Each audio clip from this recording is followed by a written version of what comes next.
Hello and welcome to bonus episode number 130 of the Culips English podcast. How's it going? My name's Andrew. I will be your host and your English study buddy for today. And here in our bonus episode series, I just hang out with you and I chat with you and I tell you some stories from my life. And I hope that by listening to these stories, you will be able to Big B. That is our acronym. That is our motto for this series. It stands for Build Your English Fluency, Increase Your Cultural Knowledge, Grow Your Vocabulary, and Become a Better and Clearer English Communicator.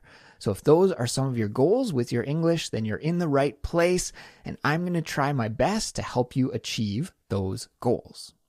Now, for each and every episode in our bonus episode series, there is a 100% absolutely free interactive transcript and a vocabulary glossary. You can get those free tools just by clicking the link in the description for this episode, and I hope you'll check them out. I do think that they are very helpful tools and that you'll really find them useful when you are studying with this episode. Plus, if you're a Culips member, then you'll also get a comprehension quiz, so you can take the quiz after you listen just to see how much of this episode you were able to understand. And the quiz is nice because it highlights what you know and what you don't know, and knowing what you don't know can actually be really useful when learning English. It means like, I missed this part of the episode. I should go back and listen to it again. I know that when I study Korean, the foreign language that I'm learning, sometimes I convince myself that I understand something or that I know something, but then when I'm pushed about it, then I really find that I can't explain it too well at all, and that is always humbling. But it's also useful because I know that it means that I have to go back and study something again so that I can get stronger going forward. So the quiz is useful for that. And if you're a Culips member, then we'll provide you with the link to the quiz for this episode as well. Speaking of Culips membership, if you're looking to take your English to the next level, then I highly recommend signing up and becoming a member. We have thousands of members from around the world who are improving their English fluency with us, and we'd love for you to join us.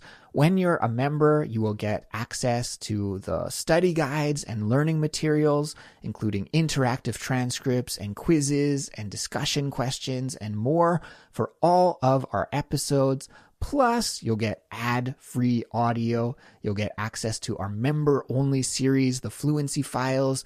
You'll be able to join our weekly speaking classes as well, and even more. So if you'd like to learn all the details and sign up and become a member, just visit our website, culips.com, or follow the link in the description for this episode.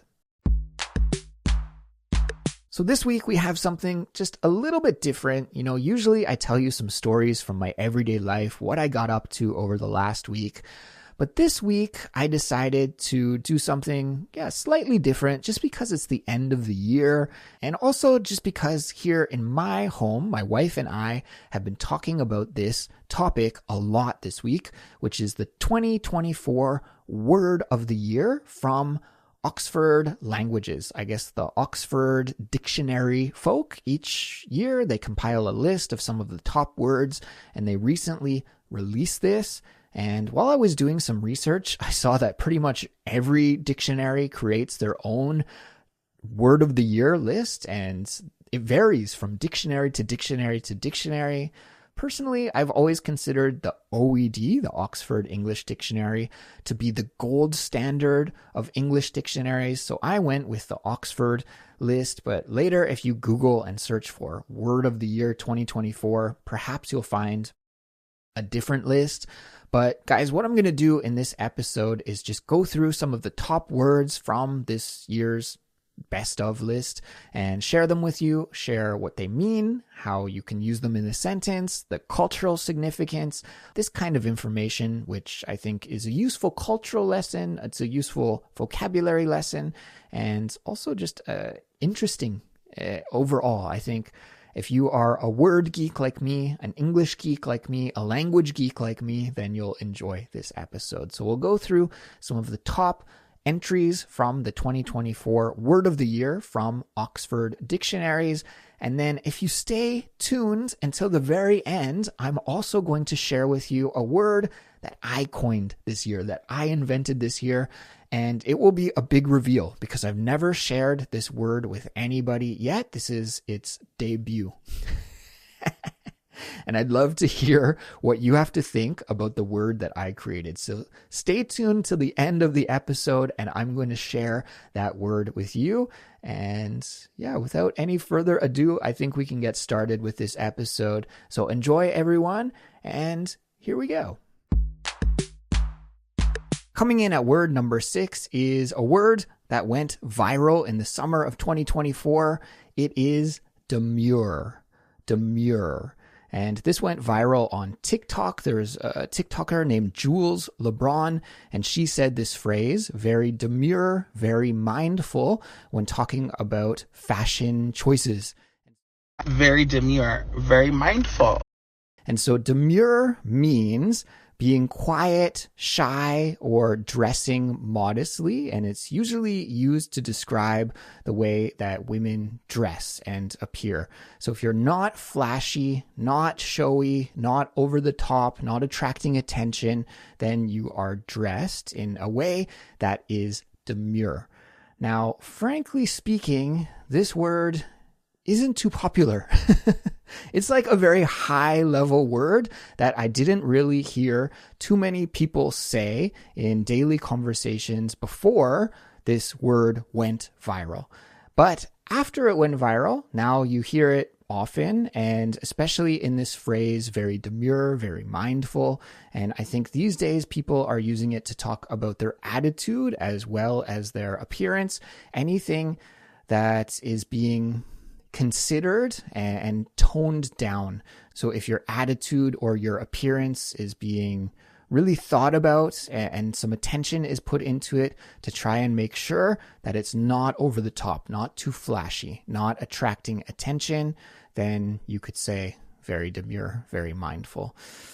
Now, to be honest with you, this just went viral in August, but I don't think it has too much of a lifespan going forward. I might be wrong about this prediction, but already when I hear this phrase, it kind of sounds a little bit cheesy already, especially the whole phrase, very demure, very mindful. Perhaps just the word demure will be used more frequently going forward, but I think pretty soon we're going to be rolling our eyes when we hear the full phrase, because it's just like any fad or trend or something that goes viral.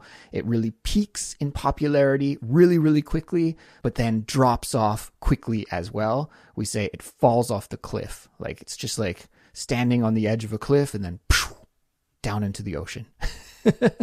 So yeah, that's my prediction for the word demure. I think going forward, perhaps demure is a good one to add to your vocabulary, definitely to recognize. But this whole longer viral expression, very demure, very mindful, perhaps you don't want to say that one too much in 2025. Word number 5 on the list is dynamic pricing. Dynamic pricing. Whew, do I ever hate this one? Probably you do too. I think dynamic pricing is not so great from a consumer's perspective. Perhaps from a business perspective, it makes sense, but from a consumer's perspective, usually we don't really like this too much. So let me explain what is dynamic pricing. Well, have you ever bought an airline ticket and then just a week later you checked the price of that same airline ticket, the same flight, the same seat class? You're not changing from an economy seat to a business class seat or anything like that. Everything is exactly the same, but the price is lower. That happened to me this year in 2024, and it really makes my blood boil. It makes me a little bit angry because obviously, flying is expensive and travel is expensive. And so we want to try and get the best deal we can when we fly. But you never know when is the best time to buy a ticket. And that is because airline tickets are dynamically priced. So they will fluctuate. They will go up and down based on economic trends, maybe supply and demand. And there are probably some other factors that they consider in their pricing algorithm too. I'm not really sure how it works, but this is what dynamic pricing means. It means that the price of something can fluctuate, go up or go down based on the way that the company is choosing to sell their product. Now, I think airline tickets are a really good example of this. Perhaps there are other transportation tickets as well. Maybe some train tickets are like this. And I think event tickets are like this also. I've been thinking about going to a sporting event myself, and every time I look at the prices for the tickets, they're a little bit different. They go up and they go down. And I think closer to the start of the sporting event, they will be really expensive. But then as soon as the game starts, then often the tickets drop down as well. So I've heard even some hockey fans in Canada, what they wait to do when they want to watch a hockey game is they will wait until the game starts, and about 5 minutes into the game, then they will look and buy their ticket because it's way, way, way, way cheaper 5 minutes after the game starts. So I guess you miss the first 5 minutes of the game, but then you get a really good deal on a seat. So the price drops dramatically once the game starts, but maybe a week, 2 weeks, 3 weeks before the game, well, then it could be up and down and up and down, and you never really know. So that's word number 5, dynamic pricing. Coming in at number 4 is the word lore. L-O-R-E. Lore. And I was a little surprised to see this on the list because I think I've been hearing this word used in a slang way for the last few years, I suppose, but perhaps it was this year where it really reached the mainstream and was used by many, many people. So what lore means is it's a word to describe fantasy worlds. Think about big fantasy or sci-fi franchises like Star Wars or Lord of the Rings. There are many movies and books about these fantasy worlds, and even fans talk about different characters from different areas of these fantasy worlds.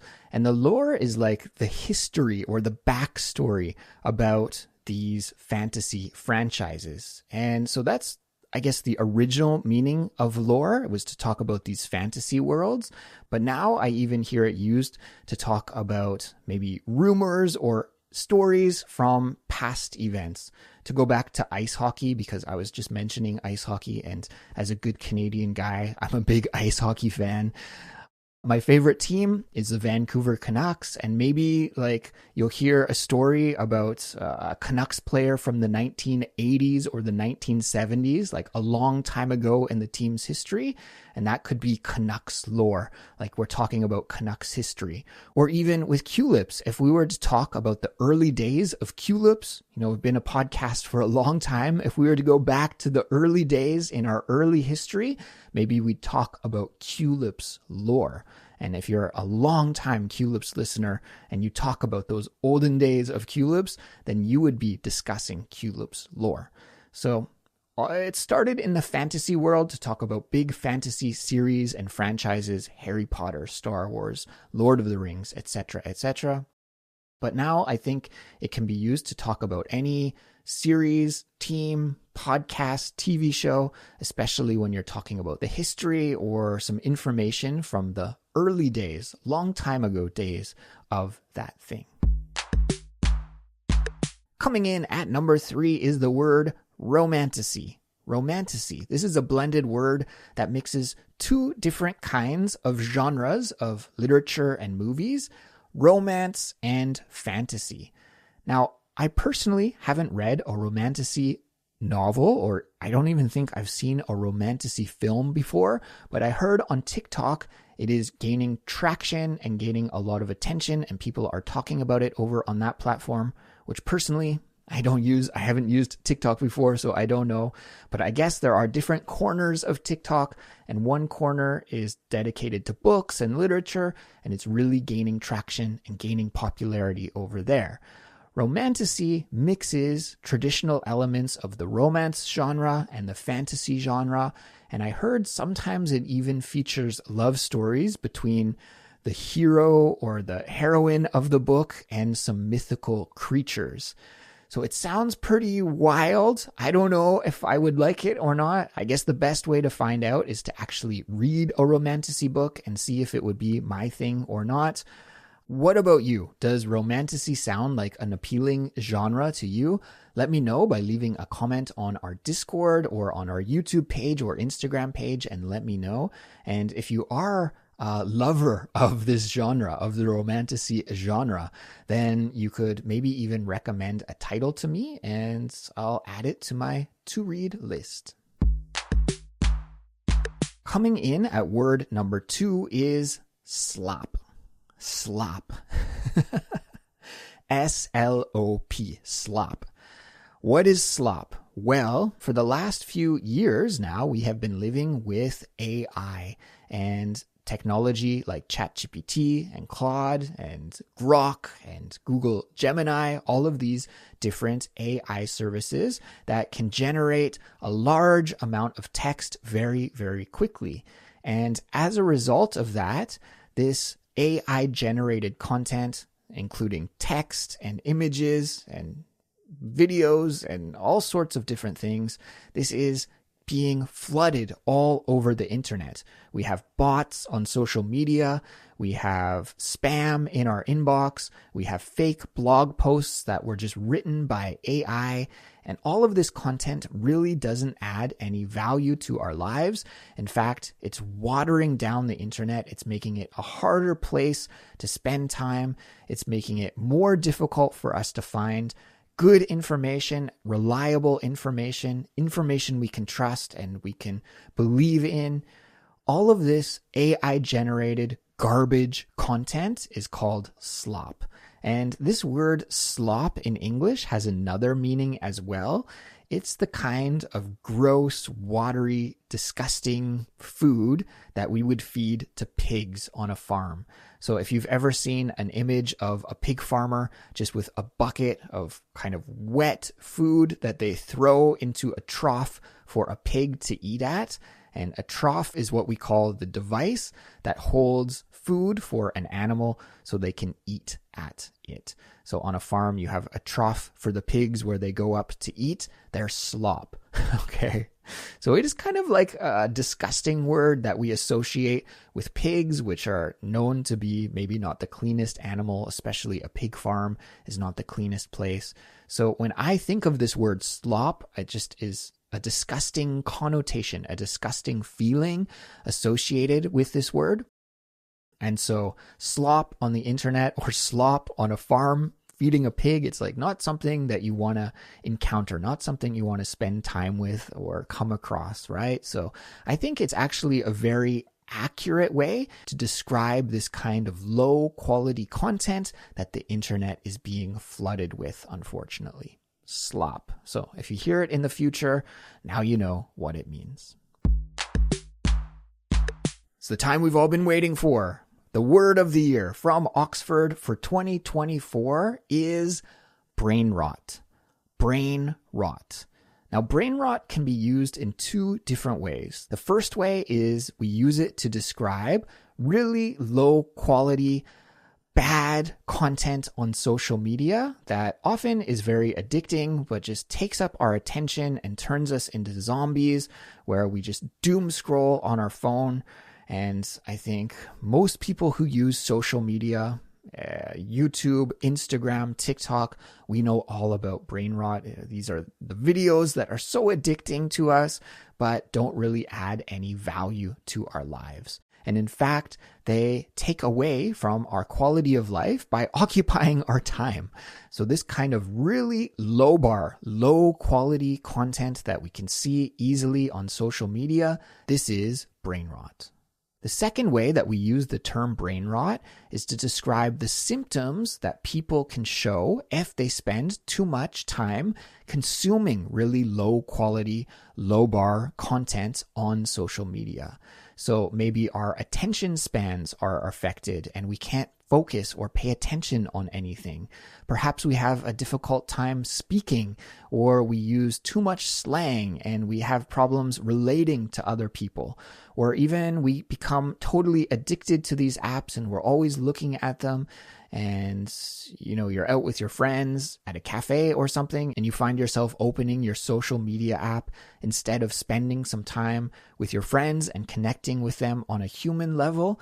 Well, these are all symptoms of brain rot. So it works in two ways. It can describe the low quality content that we can see online. Plus, it can describe the symptoms that we have or experience as a result of watching too much of this really, really bad content. So there it is, everyone. 2024's word of the year, brain rot. I don't know how I feel about that. It's not a very positive term to describe 2024, but that's what it is. Brain rot, your word of the year for 2024. One of the greatest wordsmiths of all time was William Shakespeare. He's credited for creating over 1,700 new words that weren't in English, and he just invented them. Now, I don't want to say that I'm anything like William Shakespeare. Of course, that would be insanely over the top. He was an amazing writer, an amazing poet, an amazing playwright, a genius, and we still study his work all the time. There are students probably right now in high schools and universities across the world studying his work. Now, of course, I'm no William Shakespeare. However, I did invent a word of my own this year, and I want to share it with you because I want to get some feedback from you on my new word. What do you think of this word that I invented in 2024? In fact, I probably thought of this word maybe about 6 or 8 weeks ago in my head, and I haven't shared it with anybody yet. So you will be the first to know, and I want you to give me some feedback on whether this word is a good word or not, and whether you think it can go viral and can spread, and will people around the world, English speakers around the world, start using this word in the future. Well, let me explain it to you and define it for you, okay? The word is phony. Phony. It's a noun, so we have to put it with a. Phony, and the spelling is Phonnie. Phony, okay? It is a blended word of phone plus zombie. So I'm smashing together those two words, phone and zombie. And what a phony is it's somebody who walks around outside glued to their phone. So here in Seoul, unfortunately, this city is filled with phonies. Absolutely jam-packed with phonies. And I know other big cities around the world are also jam-packed with phonies as well. I feel like it's an urban thing. Maybe in smaller towns, you don't get this as much, but in big cities all around the world, we can see people who are just absorbed with their smartphones, even when they are walking outside in a physical space. Personally, and this is probably just because I'm a bitter old man now, but phonies really grate my gears. I think it's a little bit rude almost when you are walking on the sidewalk and you're not paying attention to the things around you. It's like dangerous. I've had people run into me. I've seen people run into telephone poles. I've seen people run into closed doors just because they're not looking where they're going. And especially in places like busy subway stations, this just gets on my nerves. And sometimes it means that people walk very slowly as well because they're not looking ahead of them. They are just looking at their phone. So I think they are like zombies. They have been infected with a virus, and the virus is their phone. They can't avert their eyes from their phone screen. They must continue watching the YouTube or playing the game even when they are walking to their destination. And hey, I get it. Like, phones are very addicting. I like to spend time with my phone as well. And I also think that my perspective is somewhat of a privileged one because I have the luxury of having some free time in my day where if I need to watch YouTube or something, I can do that at home. But some people, maybe they don't have that luxury. Maybe they have to work several jobs or they have to study from sunrise to sunset like Korean high school students unfortunately have to do. And maybe their only time to watch content on their phone is those gaps that they have in between a job or in between going from one academy to another academy for high school students. So in those situations, I get it, but I still think it's a little bit rude because there's a world around you, a physical world around you with people and animals and danger and all sorts of different things that you should be paying attention to, not just being stuck in your virtual world. So that's what I call somebody that is just living in the virtual world while navigating through the physical world, a phony. And it also has this added level of nuance where it is a homonym with the word phony spelt Phoney. And that phony means fake or fraudulent. So I don't want to say that somebody who is always using their phone while walking outside is a fake person, but in a little bit of a sense, I'm comparing it to a fake or fraudulent person. So I don't know. What do you think? That's the word that I invented, a phony. And if you would like to use it going forward, I would love that. Let's try and make my word go viral. Maybe it can be the word of the year for 2025. You know, Shakespeare's got 1,700 words to his name. Can I just get one word to my name? I think that would be really cool. So if you like phony and want to start using it in your own English going forward, I would appreciate that. But beware, because this is a word that I made up myself, maybe other people won't be able to understand it. You'll have to explain what it means to them. But that's a good conversation starter. And that's how things pick up steam, right? We'll get the ball rolling. And then sooner or later, boom, it's going to be topping the Oxford Word of the Year for 2025. Or at least I can dream about that.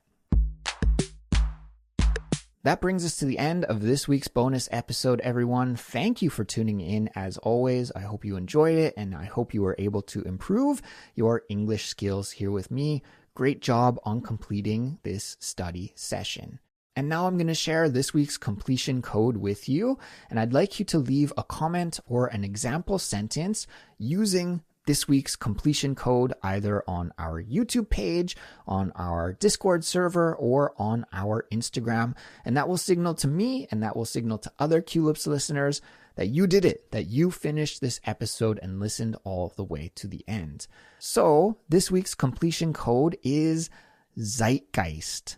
Zeitgeist, because we've been talking about 2024 and some of the trends, the idiomatic and vocabulary trends from this year, which really captures the mood and the feeling of this year, the zeitgeist of 2024. So you have your homework, okay? You know what you got to do. Go, go, go. Leave your completion code on our Discord, our Instagram, or our YouTube. And I'm looking forward to seeing what you'll come up with. All right, guys, I'm going to take off now. Have a great week of English learning up ahead.